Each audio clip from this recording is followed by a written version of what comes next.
1 ലക്ഷത്തോളം പ്രവാസികൾക്ക് ക്ഷേമ പെൻഷൻ മുടങ്ങിയിട്ട് 3 മാസം. പ്രവാസികളുടെ വിവിധ ക്ഷേമ പദ്ധതികളും ഇതോടെ പ്രതിസന്ധിയിലാണ്.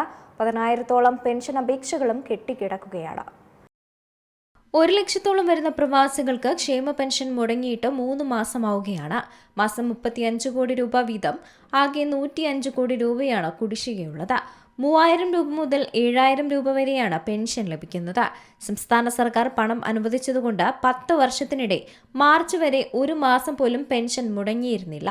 തിരുവനന്തപുരത്തെ ഹെഡ് ഓഫീസിലും കോഴിക്കോടും കൊച്ചിയിലുമുള്ള റീജിയണൽ ഓഫീസുകളിലെയും മലപ്പുറത്ത് ലേസൺ ഓഫീസിലെയും ജീവനക്കാരുടെ ജൂൺ മാസത്തെ ശമ്പളമടക്കം മുടങ്ങിയിരിക്കുന്ന അവസ്ഥയാണ്. കോൺഗ്രസ് ലീഗ് തർക്കം കാരണം പുതിയ ഡയറക്ടർ ബോർഡും രൂപീകരിച്ചിട്ടില്ല.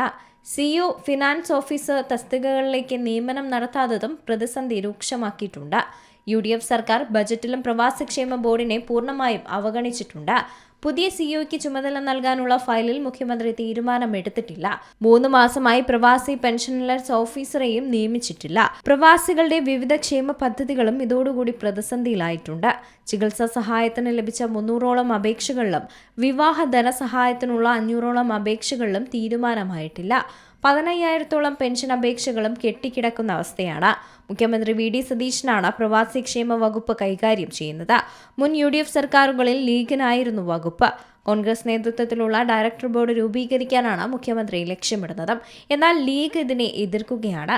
എന്തായാലും 1 ലക്ഷത്തോളം വരുന്ന പ്രവാസികളാണ് ഈ ക്ഷേമ പെൻഷൻ മുടങ്ങി വലിയൊരു പ്രതിസന്ധിയിൽ നിൽക്കുന്നത്. News desk C Malayalam news. ഏറ്റവും പുതിയ വാർത്തകളും വിശേഷങ്ങളും വിരൽത്തുമ്പിലറിയാൻ സി മലയാളം ന്യൂസ് എല്ലാ ഡിജിറ്റൽ പ്ലാറ്റ്ഫോമുകളിലും ലഭ്യം.